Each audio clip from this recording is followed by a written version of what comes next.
Un anniversaire historique. C'est dans l'église luthérienne du Rédempteur, située juste à côté du Saint-Sépulcre, que les chants a cappella ont accompagné la célébration liturgique de commémoration du 500e anniversaire de la réforme de Martin Luther.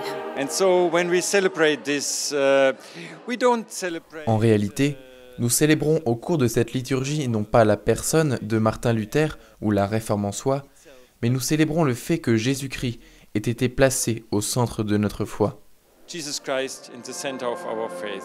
Une occasion festive, mais pas seulement pour cette communauté réunie au cœur de la ville sainte. Un moment de rencontre et de prière en présence de représentants des différentes églises de Terre Sainte, venus exprimer le désir de rester unis au Christ.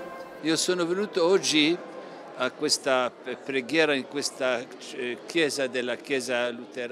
suis venu aujourd'hui pour cette prière dans cette église luthérienne, pour la célébration du 500e anniversaire de la Réforme. J'ai représenté notre Église catholique lors de cette belle célébration. Notre division est vraiment un péché terrible. Nous devons vraiment, avec notre prière et à l'aide du dialogue, faire l'impossible avec la grâce de Dieu afin d'être tous unis entre nous. Fare l'impossibile veramente con la grazia di Dio di essere uniti tra noi tutti. La rencontre a eu lieu au même moment que la prière œcuménique organisée à Lund, en Suède, à laquelle a participé le pape François lors de son dernier voyage historique.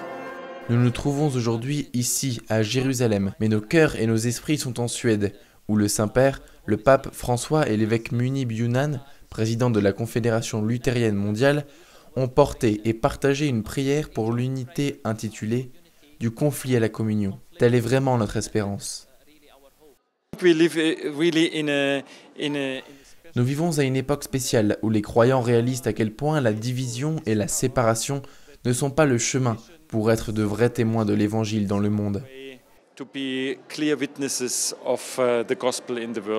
50 ans, luthériens et catholiques dialoguent, car comme l'a souligné le pape lui-même au cours de la commémoration commune luthérano-catholique de la Réforme, nous sommes conscients que sans Dieu, nous ne pouvons rien faire. Nous implorons son aide pour être des membres vivants, unis à lui, toujours dans le besoin de sa grâce, pour être en mesure de porter ensemble sa parole au monde, qui a besoin de sa tendresse et de sa miséricorde. Ce que nous voulons dire, c'est que le temps est venu de se réconcilier, 500 ans plus tard, parce que ce qui nous a divisés dans le passé ne devrait pas continuer à nous diviser aujourd'hui. Ce que la plupart des gens ne savent pas, c'est que la rencontre d'aujourd'hui en Suède est le fruit de 50 ans de dialogue théologique et de débat entre nos deux églises.